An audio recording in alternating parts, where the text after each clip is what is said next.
everybody, and welcome back to the One Shot Podcast. My name is Chris Famulano, rejoining you from the ether. I was out last week because my body decided it wanted to not work right when the podcast was supposed to be recorded. But I powered through. I persevered. I came back to my living self, and now I am joined this week, or I should say, I'm joining them, Tommy Rinaldi and Robert Ruskowski. Gentlemen, how are we doing on this fine Monday evening? I am okay. I've had a migraine for the past 3 days, and it's been rough. But other than that, you might want to get that checked out. Yeah, probably. But I'm here. I'm excited to talk to you guys. I miss Rob a lot. I haven't seen him in a bit. Yeah, it's my first podcast of 2021. That's true. And I went driving a little bit today, so that's a good first step in my life. And it was a good job. I only ran over 5 people, totaled 5 cars. Yeah. You gotta watch out for those Jersey roads. I'm doing pretty well. It's obviously President's Day. Happy birthday to all the presidents. It's crazy that they all had to be born on this day. Like that's like one of the qualifications to be a president, that you need to be born on the third Monday of January. Or February. Yeah, it's not even the same day. It's always the third Monday of February. Yeah. But also Valentine's Day was yesterday. We're at the point in my roast. What? Isn't it the second Monday? Calendars are hard. What year is it? Maybe 2021. I said third Monday. I don't even know if that's a thing. I know Thanksgiving's on like the fourth Thursday. I don't know. Yeah. Anyway, we had off. That was nice. Valentine's Day was fun. Went to Shake Shack because all the restaurants had reservations. It's okay. But now we're on the podcast, and I missed your faces. Oh. And we all have beards now, which is exciting because I feel like it's a recent development. Rob, you've had a beard for months, literal months. Oh yeah, but I'm just noticing it now, and we all have like different styles to some extent. Like Tommy's got the under beard. I feel like Fam's got the regular mustache going, and I got my brawny paper towel man. You are a lumberjack to me. Well, now that we've gotten the very important beard talk out of the way. I forgot the best part. I saw my friend over the weekend, and he finally gave me my Secret Santa gift. Oh, that's so sweet. I could tell you, it is 10 out of 10. That's right. I got little hands now. I can clap them. I can adjust my mic, and honestly, it's so much fun because I've been busting my mom's chops all weekend. Amanda loves them. I love them. I got 10 of them. I forgot them at her house because I showed them all. But I'm going to use 2.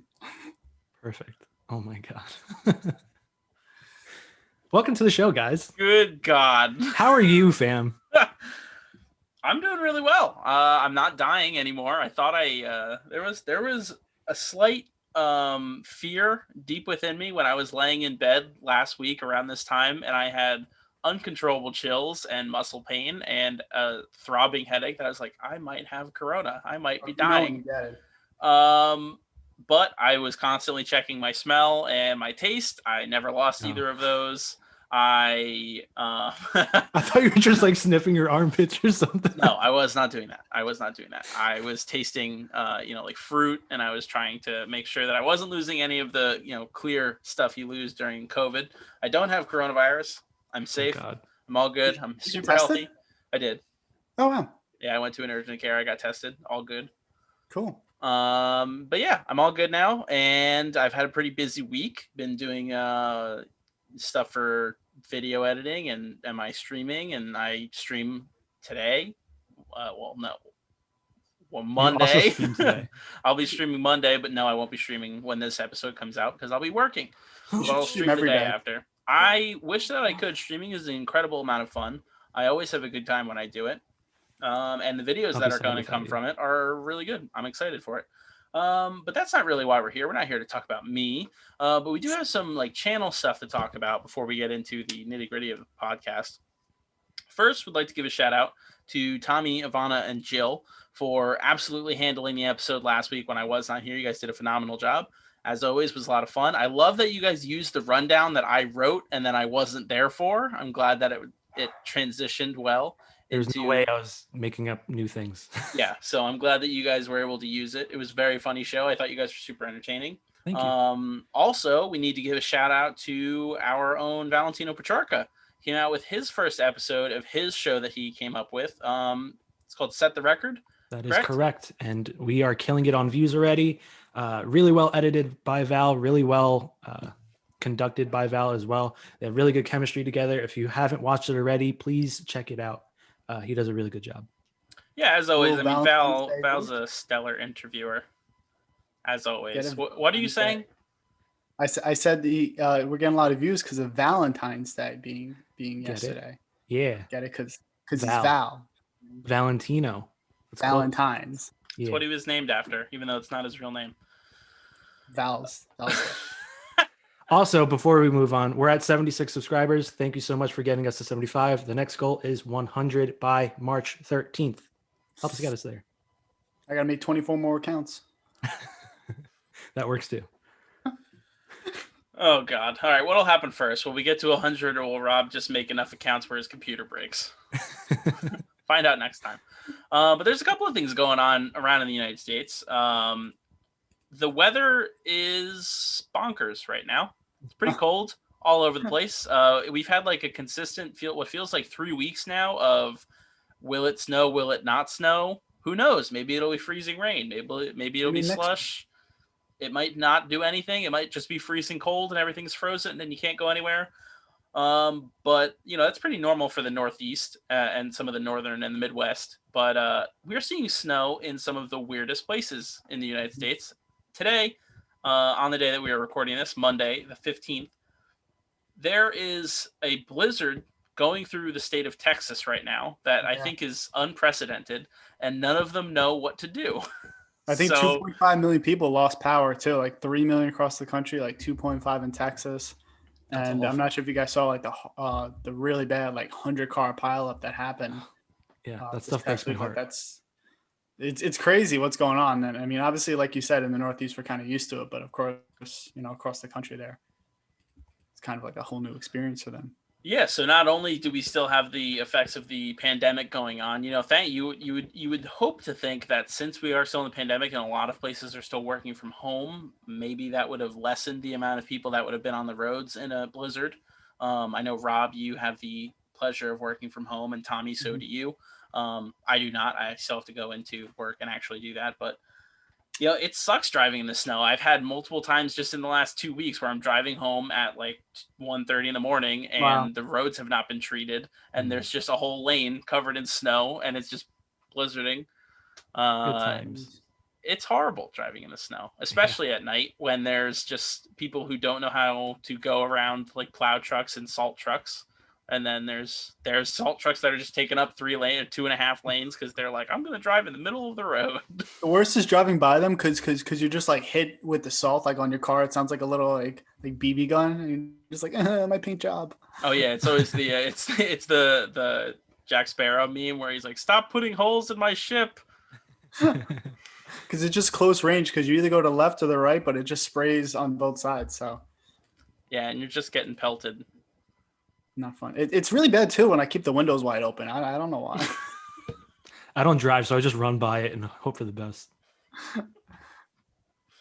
Well, this is all in relevance to the stupid ass yearly tradition of America relying on a groundhog.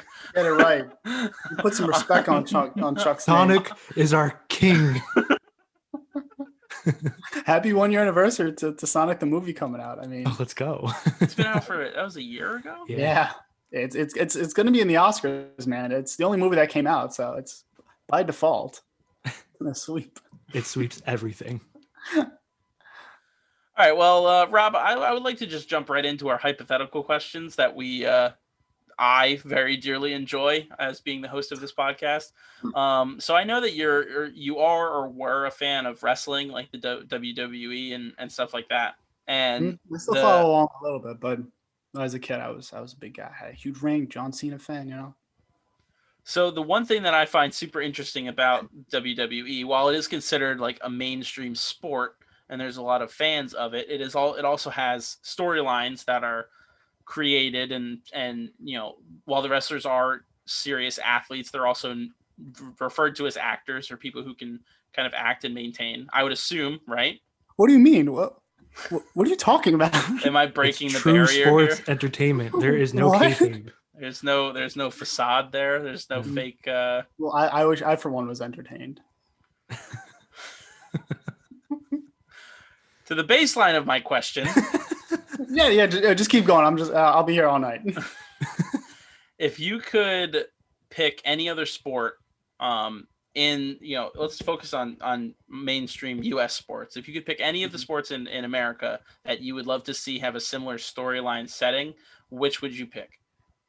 Okay, first, let me just get the obvious out of the way. I mean, MMA or boxing would be like ideal, but that's too similar to WWE. Like that's too easy. But like also, Conor McGregor climbing like a ladder match, like with Khabib just on. Anyway, I would have to go with like the first that comes to mind is either like a singles or a doubles, like more of like not a team sports. I would say like tennis, because like those, you got some pretty big names. You have the doubles, kind of like the tag team. You have a singles match as well, and just because they have a lot of different like pay-per-views or like main events, they have the Australian, they have the US Open, they have like all those types of stuff.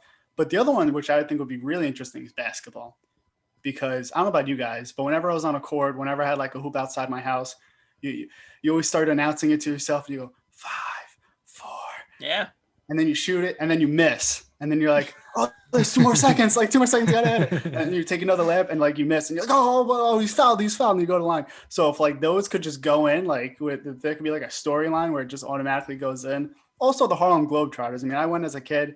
That was like the most fun storyline game ever. I mean, but you could kind of see where it goes because there's like not a lot of games, in a season, but there's just enough where, like the ragtag team could come or like, the Warriors going like a 20-game win streak. So you kind of have your tiers of teams as well. And then obviously playoffs, I mean, be interesting as well. Because sometimes like the narrative is set, and you guys are sports fans too, so this like the narrative said, even for the Super Bowl, like it's gonna be a great matchup between the young goat, the old goat, and then the game just is horrible. Like the game's just a snooze fest. Yeah, it happens from the first quarter, and then they try to make something of it. They just go to Tom Brady. But like if football too, like if football had that kind of narrative, which I mean, some people already think it's storyline because of the refs, but I'm not gonna be one of those guys. But I'd love to hear what you guys have to think as well, because I know I had a lot of ideas for that. I feel like for basketball, we kind of have it in a weird sense because the way that they cover certain teams and certain players is almost like they have their storylines going forward. And it is typically just like the big star teams. Those are the ones that get the pushes and stuff like that. And then you have your mid-card people that some people care about, but not really. And then there's just the trash teams like the Knicks that will just never amount to anything while James Dolan is owning them. But my go-to, I would think, would be golf. I think entrances going on to the first tee would be a lot of fun. I think having them like full Happy Gilmore, like beating people up with golf clubs and like yelling during like putting or different things. I feel like it's just like the easy way to go. It would be so much fun to see like Bryson DeChambeau absolutely swing a club at Rory McIlroy and like all hell breaks loose. I think it'd be so much fun. If you do that though, I feel like golf is like too slow of a game. Like even for soccer, like you gotta add some spice in there. Like if there were windmills and like clowns and like like bridges and stuff like that, like I would watch that. If it was mini golf, like I would be into that. This is what makes Happy Gilmore such a good movie. I wanted to go along with what Tommy was saying because like I also was thinking of golf because Rob, you brought a good point of like you want the personalness of like a singles or a doubles match and like the storyline kind of not writes itself, but is evident when you have these two conflicting people. Yeah. And I think golf, you have like, usually it's 5, maybe 4 standouts in a tournament. And then you're focusing on those numbers, whoever gets ahead. Like golf would be so fun, but I want it to go to the absolute extreme. Like I want people like this, like say like Rory McIlroy is trying to he's trying to set out like tee off for his first swing. And then there's just Tiger Woods in the background going, "You suck. F you," and then he's like, comes with "Hey, the ladder. If you want to do something about it, come out here." And then they go to fight with a steel chair. Yeah, like I almost kind of want to see it in like just this true like theatrical sense where it's like the sport is the second hand entertainment and the first hand entertainment is like the cutting promos and all that. Yeah, stuff. Yeah. Like I would love to imagine you see the hole in ones that rarely happen and just like this whip pan zooms into him and he's just like, "And if you see that, Tiger Woods, you better do that on your next one, or you better consider me the champ of this course." And it's just like, it would be the most over-the-top, aggressive sport there is. See, my mind was going more towards like the hijinks of it, whereas like someone's like hitting a putt, from like 10 feet out, and then like Tiger Woods just comes with like a giant fan and just blows it away, and it's like, it's like, oh, you. The only other sport I could think of that I think would be fun, like for the theatrics of it, would be NASCAR, but like more so just have the drivers and like their cars like really embody like the personality that WWE stars go for. Like I want to see like Kevin Harvick come out in like full tuxedo and he's like this super rich like best driver around, and his car is like all gold, and is like his crew all wears matching attire like that. He's like, just like this superstar driver, like basically like Hollywood depiction, or like how cars depicted drivers. Like I want to see that. I was gonna say it would be really cool if the cars were like animate and like had their own personalities and all, and like I basically just want real life cars. Movie like this. It would be like directed towards kids. We could have a guy named like Thunder McKing. Like I think that would be really awesome. Ciao. I don't think anyone's done that before, so we could call it something really like complicated, like automobiles. But Tom, you brought up a good point before, because like I wasn't even thinking about it, but like there really is narratives and storylines that people go with, because especially in basketball and I think baseball as well, where like the writers vote for the MVP. It's like they're literally choosing, who wins, and sometimes like you can tell by stats. Like, it's not always the best player that wins. It's just whoever needs a storyline. Like, at this point, LeBron probably should have won, like, 5 MVPs, but people get bored of that. So it's like, oh, let's give James Harden one. Oh, let's give Russell Westbrook one, Yeah, for sure. And that's something like Mike Trout. Mike Trout has been in the top 5 for MVP voting his entire career, which is nuts. But baseball kind of needs something at this point to revamp it into the homes of America, because while the players are getting better, the appeal of baseball is not hitting as well. So maybe we do need storylines and everything of that nature to bring down the Astros and put up the stars of baseball to make them who they deserve to be. Maybe fighting should become more commonplace in baseball. Like people don't get ejected for fights, or like even in hockey, because they just allow it. Because I was watching hockey, it was on the back one time, and Amanda was like, Are they just allowing them to fight? And I was like, yeah, I guess so. I never thought about it, but they kind of just let them duke it out until one of them falls, and it's like, okay, now we're done. I feel like hockey is one of those sports where just like they allow fighting, which is so wild. Yeah, it's awesome. Yeah, it's like the gentleman's appeal of hockey because like I think they'll stop hockey fights if more than just the original 2 people get involved. Like if it becomes a team thing, that's when they split it up, or like if somebody gets knocked out, which is like such a It's such like a mini game, and they have it in the NHL games, like the video games that you could like fight on the side and all that stuff. But I mean, overall, I have never been a WWE fan, and I don't even understand it. I don't understand the appeal. I'm not very complex. I'm not, shitting on people who appreciate it or are fans of it. I'm just saying you need a high intellect, like it's just it's like being an Office fan. You need to be, you gotta be smart to understand. You just don't get it, okay? You just don't get it, Chris. Yeah, I know. I'm outside the box here, and I clearly don't fit in. So we'll just move on, because we got other similar conversations outside the world of sports, and moving into another competitive show that I think all of us tend to enjoy this show. And we're going to pitch Shark Tank ideas. Ooh. And I have a couple of different like bubble questions for Shark Tank, because I think it is such an interesting show and it could work in a number of different dynamics.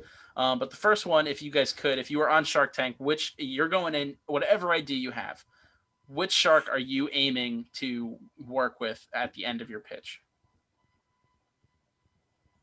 Tommy, do you have any ideas, or would you like me to go first? You could go first. Okay.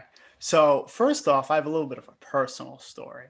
Now, when I interned at CNBC way back when, during college, Kevin O'Leary was on the show that day. So he was kind of in the green room waiting on the side there. And I was like, I got to do it. So I go up to him and go, Mr. O'Leary, I'm a big fan. Can I have a picture with you? And he took a picture, which was really nice of him. And honest to God, I really didn't watch Shark Tank at that point. I didn't know like who he was. Like I knew he was on the show. I'll be honest, I didn't know how much he was worth, which then I looked it up after and I go, oh, wow, that man is made of money. Yes. So I was able to get a picture with him. But then when I started watching Shark Tank, he is the most intimidating guy ever. Like if I watched it and then saw him, I don't think I'll be able to ask him because I would just be so afraid. So to answer your question, I think I'd have to go with Mark Cuban because he's the owner of the Dallas Mavericks. Seems like a really cool guy. Doesn't seem like he'll be too like, too into it or too or too controlling of the business. I think he kind of lets you be you, and he just seems like a guy you can obviously go to a basketball game with and automatic courtside seats. Yeah, that's a really good answer, and I feel like that's where most people would go. I feel like he's just the general universal answer for everybody. Yeah. I guess I'll go with Robert Herjavec. He's more of a tech guy. I do like some tech stuff. He's also one of the nicer ones. He's usually the more hip of the Sharks. So I guess I'd go with him. What about you, fam? I was also probably going to say I would go either probably Robert or Lori would be those two that I'm interested in. It also depends on the product you're pitching too, because I mean that's always the mind game of the show is like, oh, this person's trying to sell dog food. Like who are they? Yeah. Who would their suppliers be, and who would they be interested in? But yeah, I was like, just you're going in. You got any kind of idea who are you trying to impress and get on your side? But the other situation with Shark Tank that I personally thought of that would be interesting, let's get rid of the idea that Shark Tank is like a business show, right? You're trying to create your own business, or you already have a business and you're trying to get funding or people to help you out, right? Instead, you are a 17 to 18-year-old kid who is being asked, what are you going to do with your life? Wow. And instead of a bunch of business owners, you have a bunch of different professionals that are all in different fields. So you could have a doctor, a lawyer, an engineer, what did I say? Doctor, lawyer, engineer, a professor, a media professional, or there's another one that I'm missing. Or let's just say a salesman or like a business owner. Yeah. And then the whole point of the show is this 17 to 18-year-old kid, just like you are asked to do in high school, you have to go in and you have to pitch them what your ideal career is. And then you have to sell them on you, like as a person, and be like, ooh, I want to work as an X-ray technician in the medical field. I want to help people make sure that they get their broken bones fixed. I am good at these subjects. Just like you would do in an interview, right? Like how you would sell yourself and you sell your skills and your knowledge and your expertise. You'd have to do it to these sharks, and you have to try and just like like in the show, they try and get them to sell for them and like get them on their team. As a kid, you're trying to get one of these professionals to help you get into your field of expertise. That would be my pitch of a new Shark Tank, where it's a 17 to 18-year-old kid trying to get into his career field, and you have to try and get a professional on your side to help you out. I almost think you could do it the opposite way, where the kid goes in not knowing what they want to do, and then they kind of say their skills, and then the professionals try to like bring them in and like say like you would be a really good doctor. No, don't listen to him. Don't, you don't have those skills. You would be really good this. So like they're all kind of fighting for one. But I don't know. I think it might be on something. We should take this show idea and pitch it on Shark Tank. Do we have an in? We need an in. Boy, do I have a show for you. I mean, Rob said he knows.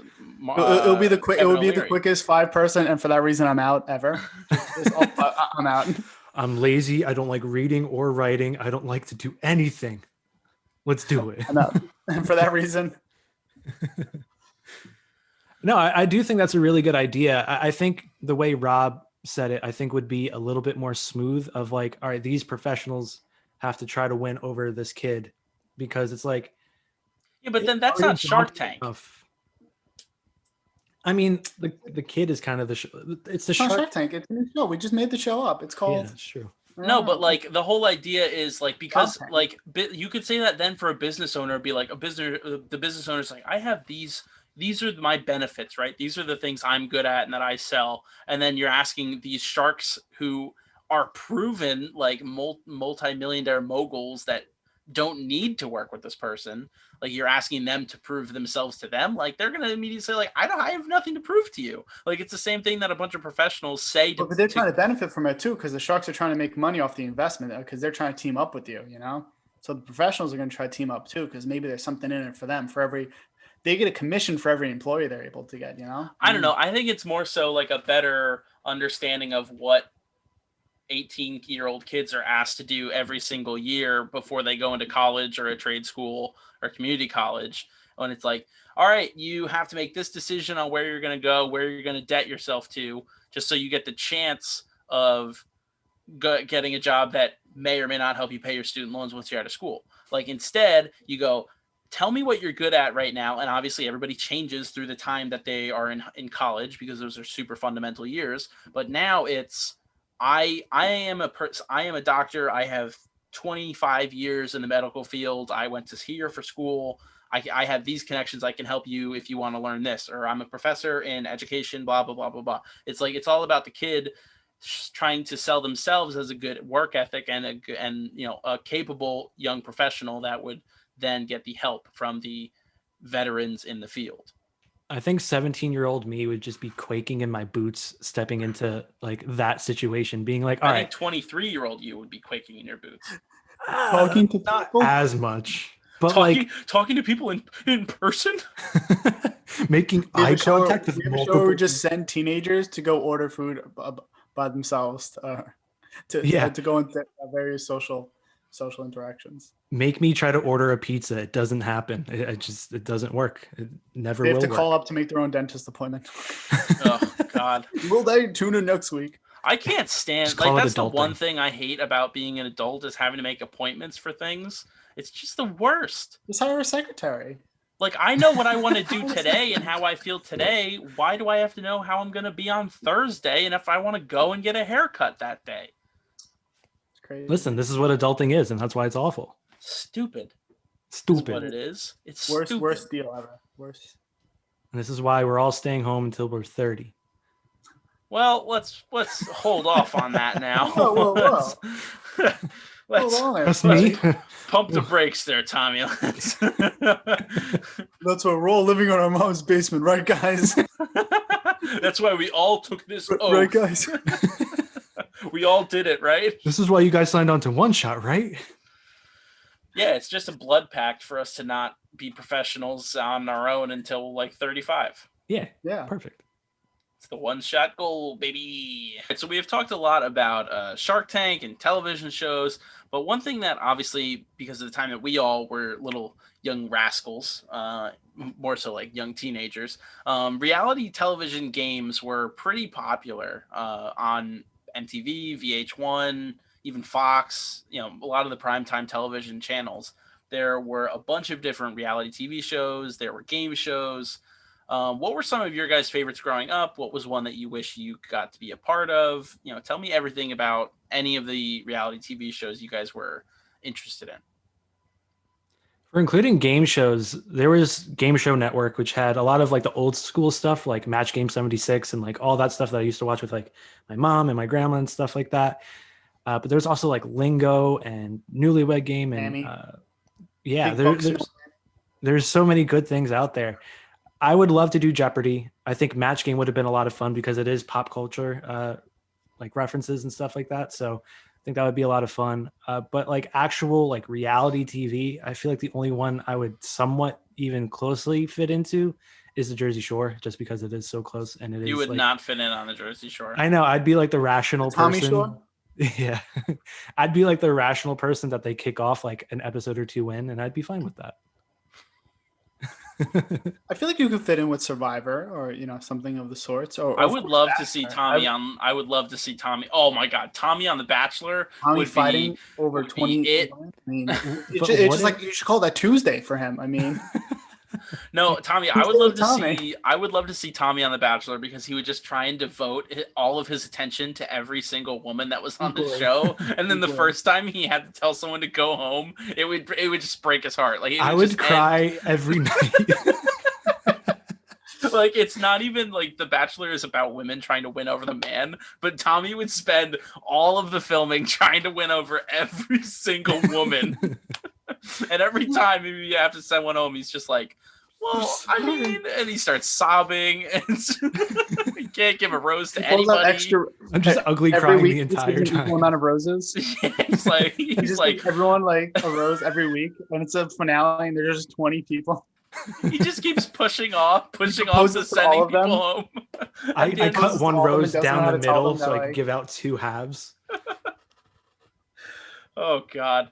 Well, for myself, probably some because I was really into like the MTV game shows, like Silent Library. I thought was great. I would love to be on that show. Imagine us on Silent Library. Oh my God, us on Silent Library would be so funny. It's a show that is like lost to the library of nostalgia because it's never gonna come back. It's never gonna be a show like that. Yes, Library of Nostalgia. Thank you. I did that on purpose.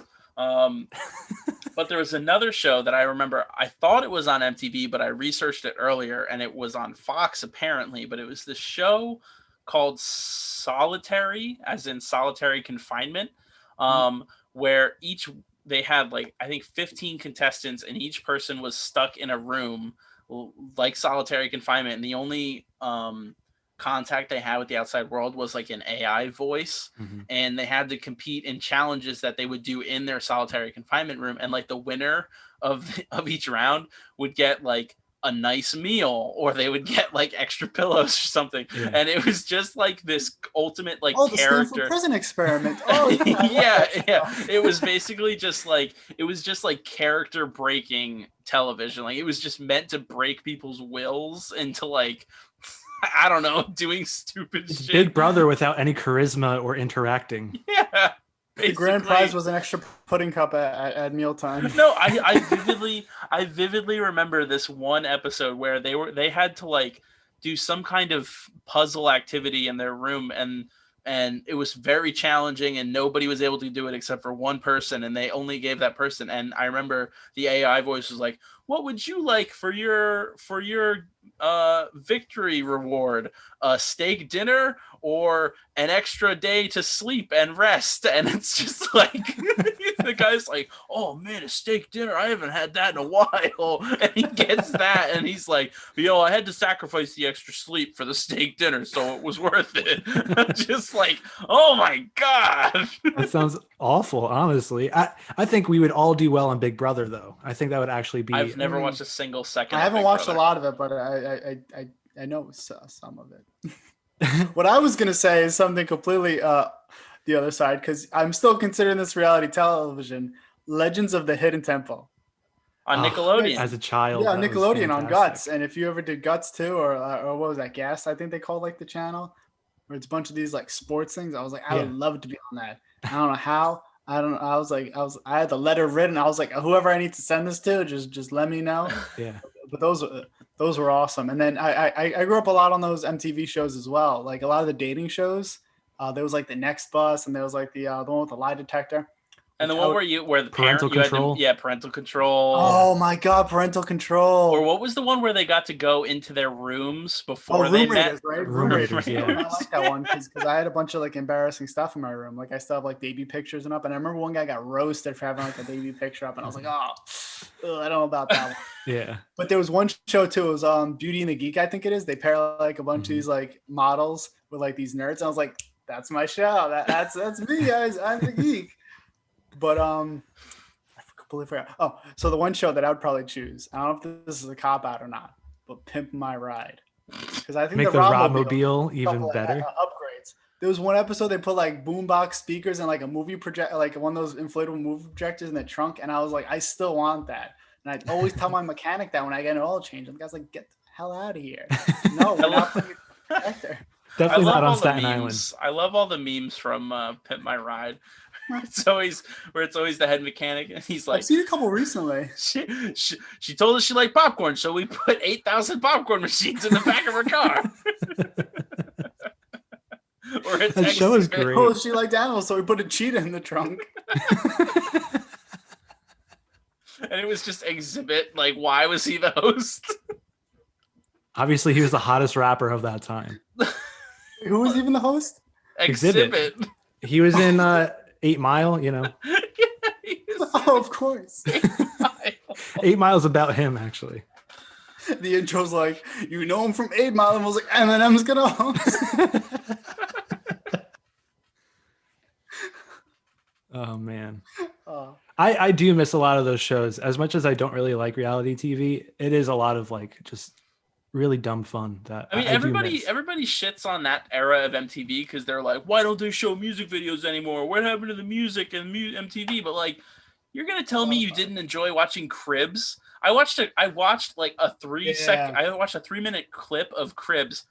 Whoever was the director on that show or the director of photography needs to be fired because they did I dare you to go watch an episode of Cribs and all the transitions, all the spins. Not even that. They're walking through the house and they're Dutch angling everywhere. It's just like the camera's on an angle like this.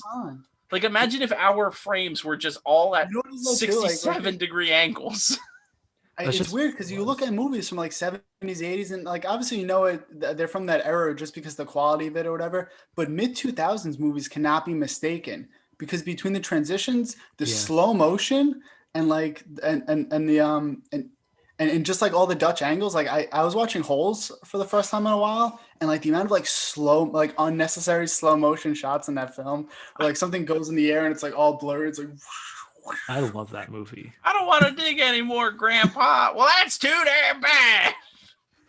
But you know what I was reminding me of? Did you guys ever watch Discovery Kids? Because they had some like interesting types of shows, like Trading Spaces, Boys versus Girls, where they like redid each other's rooms. Yeah. Me and my like neighbor down the block were like, oh, we want to be on the show. We want to be in the show.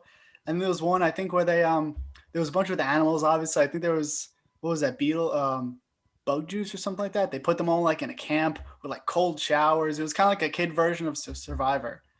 I know what you're talking about, but I don't remember the name of it. I just got like a blast from the past with that. So Brain Blast. Brain Blast. Neutron. Oh man, I mean those just stuff. Even thinking about the MTV reality TV shows, it brings back so many good memories of television that should never have existed, but I'm sure glad that it does. Got Dr. K a job. I mean, yeah, it did. The best professor. All right, well, we've talked about a lot of 2000s television and some earlier TV and some current TV, but let's get into the brandy new medium that has exploded in the 2010s that we are currently taking part in, and that's podcasting / web shows. Are you guys big consumers of podcasts and web shows? Could you do completely without them? It's okay if you want to say that the One Shot Podcast is your favorite podcast. Please do. I hope everyone watching puts that in the comments and likes, because that would make me feel really good. But what are some of your guys' favorite podcasts and or web shows? Or if you don't have any, what are some podcasts that you would like to get into? If I may. I watch. This is like 90% of what I watch on a daily basis. So recently, there's called healthygamer.gg. He is a psychiatrist that tries to help streamers with like parasocial relationships and like their gaming addictions or whatever it may be. And it's like a fun way. It's an interesting way to learn about the streamers that you actually do like and kind of get their backstory while also kind of applying those things to yourself and learning about yourself, which I really enjoy. I think I've talked about it before, but the movie Trivia Schmodown, it's a movie trivia thing, kind of with storylines and all that fun stuff. They say it's like the WWE and UFC put together, but for movie trivia, where it's like, they're all real matches. None of that is scripted, but they do have storylines and character personalities and entrances and all this fun stuff. And I've been watching it since like 2015 and I absolutely love it. And then just like we've talked about Twitch before, Ludwig, YouTube, Valkyrie, Courage.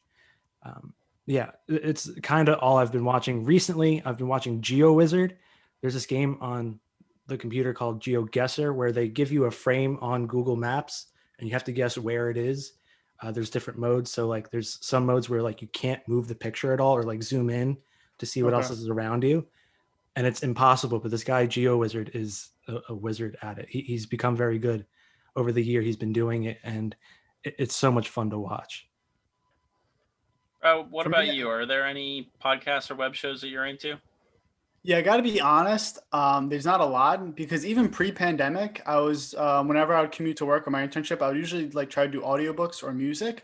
But there were some podcasts. I mean, now once again, working from home, and the fact that my commute to work has been cut a lot shorter because of not a lot of traffic. I usually don't have time for like a full podcast episode.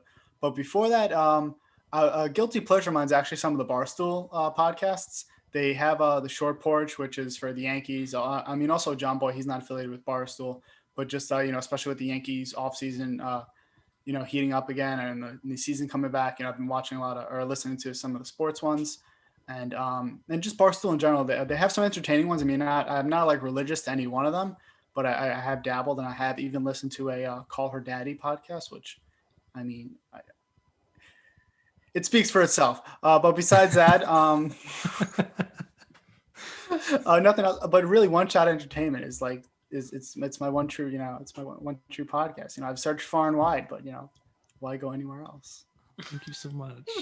Oh my God, this is me on The Bachelor. Oh my God, thank you. What about you, fam? Yeah, I have gotten into a good amount, especially recently. I have discovered a whole new lane, not new lane, but like a bubble of podcasts that I have just fallen in love with, and it's all I want to listen to. I originally was only listening to podcasts from like YouTube personalities that I watched, so a lot of Rooster Teeth content, Achievement Hunter, stuff like that. And then like the first true podcast I got into was the Office Ladies podcast, where they do breakdowns of every single episode. Yeah. That's great, especially because The Office is like one of my favorite shows of all time. Jenna Fisher and Angela Kinsey are just wonderful to listen to. They do such a great job. And the fact that they remember all of this stuff decades later is crazy. I used to listen to the Misfits podcast a little bit more, but I'm kind of past that. They're not as entertaining to me anymore. But the new bubble of content I have found myself in is the Your Mom's House Productions by Tom Segura and Christina Pazsitzky, as well as Bert Kreischer, Dr. Drew. It is such a wonderful little place to be in. It's so wrong, and like what they especially the live shows. Yeah, I don't watch the live shows. I just love listening to the reactions of it. Exactly. And me as a person, just like for anyone who knows me, it's not hard to make me laugh, and I'm a true laugher at heart. Like I laugh with all of me. And what I love about especially the Your Mom's House podcast, I love listening to Tom Segura laugh. It is probably my favorite thing about those podcasts, is just listening to a comedian laugh at things that he truly genuinely finds funny. Anytime he laughs, I'm laughing right alongside it. Anytime Christina laughs, I'm laughing. It's just listening to like a true comedian's podcast where they're just trying to find stuff that they find funny and entertaining, I think is my favorite part about it. And then getting to hear the background stuff about how they came to be comedians. So, what their up and coming story was like, working at performing at the store or doing radio. Like, it's really interesting learning that a lot of comedians come from the world of radio and the world of production and stuff like this, which is why they're so into doing podcasts now. And it's fun to know who is in their network. They're friends with a bunch of random people, like Bert Kreischer and Tom Segura recently did a show with Warren Sapp for the Super Bowl, which is crazy. Or the big game, whatever. I'm calling it the Super Bowl. It already happened. I don't care. We haven't paid for the rights, fam. Whatever. I don't care. Sue me, NFL. So yeah, other than that, I think it's really just, like the Rooster Teeth stuff, Office Ladies, and more recently, the Your Mom's House Productions. It's fun listening to like a truly like just comedian conversation style podcast. That's really my favorite. I feel like we can't talk about podcasts without mentioning Joe Rogan. Have you guys listened to him before, or do you guys not get the hype? I mean, I was never like a JRE stan, like I was never like, oh, gotta check out the new episode. Like there are some, like I mainly go for guests because Joe Rogan, I will say this, Joe Rogan is a great like passive interviewer. He's a great listener. He knows when to bring up good conversation points. He knows how to bring up alternating conversations and be like the opposite of an end of a viewpoint and trying to bring out that other side. Like I remember watching one of the podcasts with Neil deGrasse Tyson. I thought was great. I thought I didn't watch the one he did with Kanye. I wanted to, but I didn't. That was really good. He brings on, I like when he does the ones with Tom Segura and Bert Kreischer, like that whole comedy group, I think is great because they all love each other and they all love working with each other. I mean, I'm not out there every single episode like, oh, I got to get my Joe Rogan fix, but I I admire what the guy does because he does I a think good a lot job. of it comes. I think a lot of it comes from his color commentary with UFC. So he like kind of knows how to feed off other people's energy, and also like I think it's just so popular because his shows are able to be so memey because he brings on these people who like almost look like a fish out of water. Like you ever see like the Bernie Sanders ones or like the Elon Musk, and it's Yeah. like these guys are like politicians and billionaires, and they're just smoking weed or just shooting the bull with him on the show. Yeah, and I think he's also not afraid to ask the tough questions, and a lot of people are, and because of who he is, like it's not like anybody's going to do anything to him or whatever it may be. And he also has the clout of being a good interviewer, to where the conversations do end up being very good. Now that everything's on Spotify, like full episodes, I haven't been watching as much. They only have like certain clips from each episode on the YouTube. But I try to catch those as much as possible. Again, it really does depend on the guest, but I do watch a lot of the MMA ones. I do watch Neil deGrasse Tyson, the people that are usually typically smarter and things of that nature, because they really deep dive into some of the conversations that they like to have. Something that you brought up is Tom Segura. He's been doing Tom Talks, which is his own interview series that I've been really enjoying. He recently had Ethan Suplee, who was the big guy in Remember the Titans, and he lost all of his weight and his struggle with weight loss and drug abuse and all that stuff. So that was a really good episode. Another interview show that I like, there's this streamer, her character name is called Code Miko. She's a video game character done by like a streamer. She wears like a mocap suit and everything like that, and she interviews different streamers, and it's so entertaining because she is kind of nutty. She has ADHD, so like the conversation goes in all these different places. She's also not afraid to ask like the tough questions and everything. So I love interview shows. I try to learn as much as possible from those type of shows, and I can't get enough of them. Yeah, I think you'd appreciate Conan because Conan came out with the podcast. Yeah, I was listening to a few of them way back when I was commuting more often, and he had some pretty good guests. I mean, obviously being in late night for so long, he knows a lot of those connections and all. And segueing off that, another one that I almost forgot about was Ron Burgundy's podcast. I don't know if it got renewed. I don't know if he's still doing it, but Will Ferrell is one of my favorite comedians. Ron Burgundy is by far my favorite character of his, and he has a podcast where he like brings interview guests on and interviews them like Ron Burgundy, which is just classic. I mean, it kind of gets old after a while, but I mean, it is Will Ferrell, so he kind of knows how to keep it fresh. But I almost forgot those, and I feel bad not mentioning them. Yeah, Conan is fantastic. My favorite late night host ever. His interviews are solid. Especially the way he does his show now. It's like a half hour. It's like really sit down, more casual, because with such a crowded, late night market, he kind of had to alter it, and I think it's working really well for him. Have either of you watched any of My Next Guest with David Letterman on Netflix? Yeah, I really enjoy that too. He's a really good interviewer himself.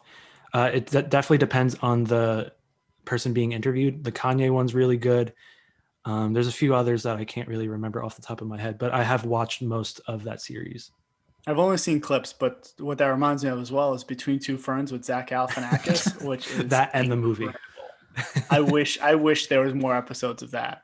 I understand why there's not, but I wish there's more episodes between the movie and all the guests he brought on. I mean, politicians, Obama, Hillary Clinton, stars like Brie Larson and David Letterman as well. I mean, the bloopers are so good too. I gotta be honest, I just want to send out, I know my opinion to them means nothing, but an appreciation for those members of the media world, like Zach Galifianakis, Nathan from Eric Andre, Nathan, I don't know his last name, but Nathan from Nathan For You, those guys and all those people who do that style of comedy, I have so much respect and just admiration for their ability to just fully commit to the most awkward and uncomfortable and oh my gosh, cringeworthy of bits for just fully sending. It's so admirable and it's so funny. And sadly, with the passing of Larry King, the last couple of weeks, but there was the clip going around with him interviewing Eric Andre. And it's you would think with some people of status, your bit would end. But with Eric Andre, I don't think there's a single person alive that would make him end his bit, because it was just the clip of Larry King trying to interview Eric Andre is just gold. And I admire all those guys for what they bring in the comedy landscape. Larry, I'm on DuckTales. Yeah. Another viral clip. But yeah, there's a lot of good stuff out there. You just got to find it. There's a little niche for everybody, and if you search for it, it'll definitely pop up for you. Yeah, and I think that's we obviously, us on this podcast, want to do what we enjoy, which is just conversing or conversating with our friends, whatever the proper use of that verb is. Just shooting the shit, just having fun, talking about what's going on in the world, and talking about fun hypotheticals or what we do in our daily lives. Clearly, we don't have the status or the clout of these celebrities who are able to do the same thing, but we want to provide hopefully a niche to someone who might find it interesting just as much as all three of us have our own niche that we find interesting. Gentlemen, is there anything else that we would like to add before we wrap up here? Because it's about time for us to go. Fortunately, I had a lot of fun. Hopefully this won't be my only podcast of 2021, but I doubt that it'll be your only appearance of 2021. I don't know.